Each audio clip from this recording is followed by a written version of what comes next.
Bonjour tout le monde et enchanté pour ceux qui ne me connaissent pas. Pour me présenter vite fait, c'est Ascori et avec ma femme qui est japonaise, on a décidé de partir vivre au Japon.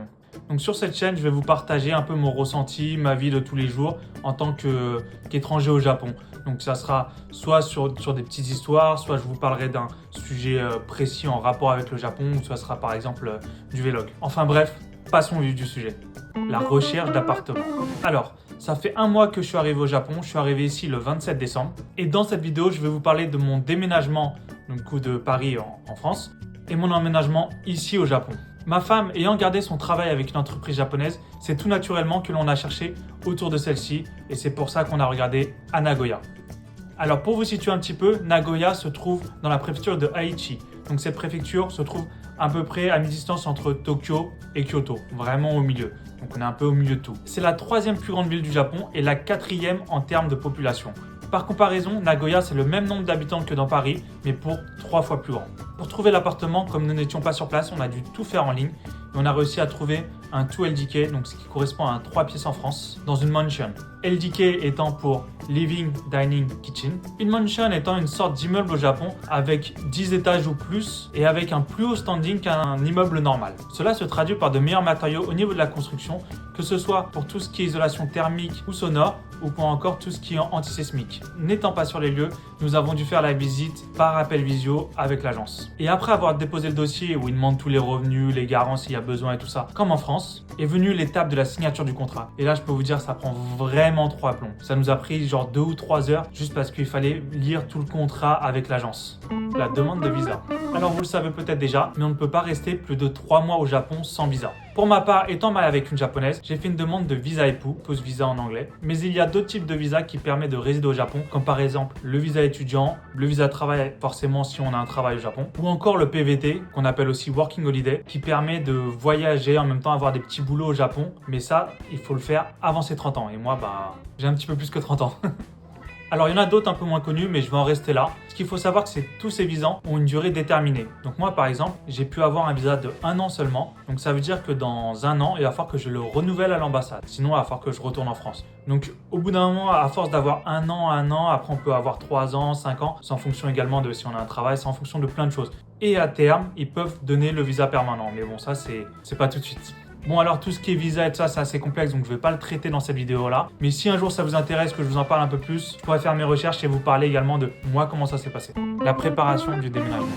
Ma femme travaillait en France en tant qu'expat de son entreprise japonaise. Sa mission étant finie, ils lui ont demandé de revenir au Japon. Donc c'est pour ça qu'en fait ils se sont occupés de tout ce qui est déménagement. Donc en fait ils lui ont donné une enveloppe, je saurais plus vous dire combien, mais en kilos et en volume. Et on avait le droit à une petite partie par avion, donc qui est très rapide, qu'on a reçu rapidement. On a reçu 2 semaines après qu'on soit parti, enfin 2 semaines après qu'on soit arrivé. Et le reste qu'on n'a pas encore reçu, qu'on devrait recevoir fin février, qui là part par bateau. Donc là on a pu mettre des choses un peu plus lourdes, tous les vêtements qu'on n'utilise pas tout de suite et tout ça. Alors pour le coup ça c'est un énorme avantage que quand on déménage dans un autre pays qu'on doit ramener toutes ses affaires, enfin la plupart du temps il faut se séparer quasiment de tout, ou alors il faut réussir à tout vendre, sinon ça coûte une blinde. Alors quelque chose qu'il faut vraiment faire attention, c'est tout ce qui est appareil électronique, parce que le voltage en France et au Japon est différent. Au Japon on est sur du 100 volts, alors qu'en France on est sur du 220. Alors sur les appareils électroniques, je vais vous mettre un petit picto en fait, il y a certaines étiquettes où il y a écrit par exemple 100, 220, donc là il n'y a aucun problème, vous pouvez les utiliser. Mais par contre ceux où il y a écrit 200, 220 volts, là par exemple c'est mort. Donc nous par exemple il y avait pas mal de petits robots électroménagers qu'on n'a pas pu prendre avec nous, qu'on a dû vendre avant de partir. Il faut bien penser à faire ça avant quoi. Alors un truc qui était un mal pour un bien, c'est que on a dû rendre l'appartement avant parce qu'ils sont venus pour récupérer tous les colis et tout ça. Du coup on s'est retrouvé entre guillemets à la rue. Mais mes parents étaient pas très loin, donc en fait on a passé une semaine chez mes parents. C'était cool, on a pu faire une semaine en fait. En plus c'était pendant les fêtes de fin d'année. Ça m'a permis de voir un petit peu mes parents, mon frère et tout ça avant de venir au Japon. Donc franchement c'était cool. Autre chose très importante à savoir, période de coco oblige. Il faut soit avoir un test PCR de moins de 72 heures avant le départ, soit il faut avoir ses 3 doses de vaccin. Le Japon a mis en place un site internet qui s'appelle Visit Japan Web qui permet de remplir un formulaire avant de partir en mettant toutes les doses que l'on a reçues. Il faut scanner les documents qui permet en fait lorsque l'on arrive à la douane, de juste présenter un QR code. Que si on n'a pas fait cette démarche-là sur le site web, en fait, on est obligé de faire la queue pour ensuite remplir le formulaire. Ensuite, ils vérifient tout. Enfin, apparemment, ça prend 3 plombs. Donc, pareil, je l'ai pas fait. On s'est dit, on fait bien avec le QR code, c'est beaucoup plus simple. L'arrivée au Japon. Alors j'ai quasiment rien filmé du départ, mais je me suis pris le luxe de voyager en business pour la première fois de ma vie. Et je peux vous dire, c'est le meilleur truc du monde. Là, je vous montre vite fait. En fait, on a une place, on est royal. Je savais à peu près comment c'était, mais je l'avais jamais expérimenté. En fait, tu as un siège, tu peux t'allonger complètement. Tu as même de la place un petit peu au niveau de tes jambes. J'avais mis les coussins sur la photo que je vous montre là, mais en fait, on peut enlever les coussins et il y a encore de la place pour les jambes. Donc en fait, tu es vraiment détente, tu peux réellement dormir. Tu as un grand écran. Oh, et le repas. Il était tellement excellent, franchement digne d'un très bon restaurant. En plus, ta boisson à volonté, tu peux commander des desserts, enfin tu peux faire vraiment, si tu as le moindre souci, bim bam, t'appelles la steward, elle vient tout de suite, franchement, nickel, c'est incroyable. Bon après, j'avoue que le prix, on peut comprendre que le service soit vraiment à la hauteur parce que c'est pas quelque chose que je referai demain. Arrivé au Japon, forcément, on passe par la douane pour montrer le QR code par rapport au coco dont je vous ai parlé tout à l'heure, mais surtout pour aller récupérer le truc le plus important en tant qu'étranger au Japon, sa carte de résidence. Donc ça, faut vraiment jamais l'oublier. Jamais la perdre, jamais quoi que ce soit, faut toujours l'avoir sur soi. Cette carte-là, si on l'a pas sur soi, c'est simple, ils peuvent mettre jusqu'à 200 000 yens d'amende, qui correspond à 1600 €, je pense à peu près. Si je dis une bêtise, je vous le corrigerai. Et jusqu'à 1 an de prison. Donc forcément, je pense que ça, c'est le maximum et je pense que personne ne reçoit jamais ça. Donc en fait, dessus, il y a noté quand est-ce qu'on arrive au Japon, quand est-ce qu'on est censé partir du Japon, en fait, quand est-ce que la date de validité est dépassée. Donc vraiment, ça, c'est plus important que tout au Japon. L'emménagement.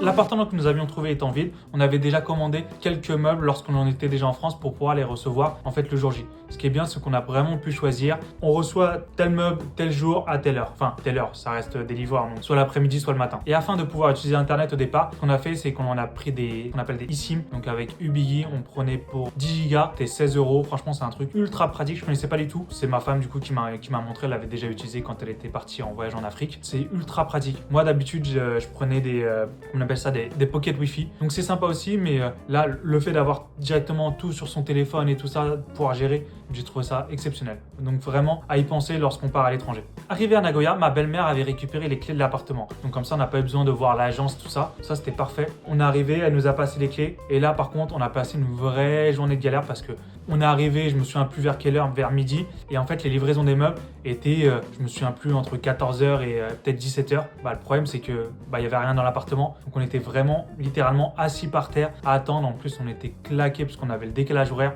Donc on était quasiment à dormir sur le sol à attendre les livreurs. Une fois les livreurs arrivés, j'ai été choqué par leur professionnalisme. Donc déjà, ils sont hyper respectueux, ils enlèvent bien leurs chaussures avant de rentrer, ils font bien attention à pas toucher les murs, ils prennent leur temps. Vraiment, tu comprends que il faut que ce soit bien fait. Donc c'est pas grave, ça prend du temps et tout ça. Même ils nous ont mis par exemple le canapé, ils nous l'ont mis d'une certaine façon, ils nous ont demandé est-ce que ça va comme ça ou est-ce qu'on voulait qu'on vous le mette autrement. Du coup, ma femme préférait que ce soit un peu plus, je me souviens plus, à gauche, à droite, peu importe. Ils l'ont fait vraiment tout doucement. Il y a vraiment ils prennent leur temps, tout est nickel. Un truc par contre, quand on était en galère les premières nuits, c'est qu'on n'avait pas de rideau. Il y a aucun truc, en fait, il y a pas de... Je crois que c'est rare les volets au Japon. Enfin, j'ai pas l'impression d'en voir très souvent. En tout cas, on n'avait pas de volets. Il a fallu qu'on achète des rideaux, mais ça a pris du temps parce que c'est des rideaux sur mesure. Donc ça a pris du temps avant que ça puisse venir. Du coup, les premiers jours qu'on a passés, en fait, on avait une grosse lumière parce qu'il y a un parking pas très loin de chez nous, une grosse lumière qui rentrait dans la chambre. Du coup, c'était pas super agréable de dormir les premières nuits. Il y a 2 choses qui sont obligatoires lorsque l'on vient résider au Japon en tant que gaijin. La première, la resident card que je vous ai montré tout à l'heure. Il faut aussi au verso aller faire mettre l'adresse ainsi que le tampon de la mairie. Donc c'est la mairie de quartier en général. Et il faut également souscrire à une assurance. Donc soit c'est une assurance que l'on a par le biais de son travail, soit c'est une assurance obligatoire en fait qui peut être fournie par l'État. Forcément, une autre étape importante est d'avoir tout ce qui est forfait internet, mobile et tout ça. Heureusement, j'ai une femme japonaise, donc c'est elle qui s'occupait de tout. Je lui dis, vas-y, choisis, il y a pas de problème. Surtout que des fois, les démarches administratives au Japon, c'est vraiment pas un cadeau. Je sais qu'il y a beaucoup d'étrangers qui se plaignent que pour ouvrir un compte bancaire, ils demandent un numéro de téléphone. Et pour avoir un numéro de téléphone, et il demande un compte bancaire. Donc c'est le serpent qui se mord à la queue. Apparemment, pour s'en sortir, c'est une galère. Surtout que la banque au Japon, c'est quelque chose de très différent d'en France et ça mériterait vraiment une vidéo à part pour le coup. Pour vous donner un exemple, ce qu'on a nous en France, c'est toujours des cartes de crédit. Donc on peut directement payer avec et tout ça, à part quand on a la carte jeune. Mais sinon, à partir du moment où on a un compte bancaire, on reçoit une carte de crédit. Du coup, on peut payer ce qu'on veut avec, on peut retirer de l'argent, on peut faire ce qu'on veut. Au Japon, quand on vient d'arriver au Japon, on ne peut avoir qu'une carte de débit. Donc ça veut dire qu'on est obligé à chaque fois de retirer de l'argent. Donc moi, là, je ne peux pas directement payer en carte, je ne peux pas payer sur Amazon, il y a plein de choses que je ne peux pas faire avec cette carte. Et avant de pouvoir avoir une carte de crédit comme on a nous en France, je crois qu'il faut être au Japon depuis au moins 5 ans et avoir un certain nombre de revenus en fait chaque année, quoi, d'avoir un vrai travail. Pour repartir sur l'appart, du coup, il a fallu aussi qu'on achète tout ce qui est électroménager, tout ça. Donc ce qu'on a fait en fait, c'est qu'on est parti à Big Camera. On a tout fait d'un coup. On a tout commandé, frigo, machine à laver, four. En fait, on a tout fait d'un coup. Comme ça, au moins, ils sont venus en une seule fois et en fait, ils sont venus, ils ont tout installé. Donc là maintenant on attend juste les gros cartons qu'on attend de la France. Donc comme c'est parti de bateau, comme j'ai dit, ça arrive fin février. Bon, ça va arriver bientôt heureusement. Ce que je ferai lorsque j'aurai tout reçu, c'est que je vous ferai une vidéo visite de mon appart. Comme ça, vous pourrez voir un peu toutes les spécificités parce qu'il y a pas mal de choses qui diffèrent de la France. Donc il y a bien sûr les toilettes japonaises, on les connaît tous, mais il y a quelques petits trucs qu'il faut que je vous montre. Vous allez voir, ça serait super intéressant. Voilà, c'est à peu près tout pour l'arrivée au Japon. Donc j'espère que cette vidéo vous aura plu. Si vous avez la moindre question, n'hésitez pas à me la laisser en commentaire, j'y répondrai avec grand plaisir. Likez la vidéo, abonnez-vous si vous voulez voir la suite. Et je vous mets en bas mes réseaux sociaux, donc Instagram et TikTok. Allez, à plus!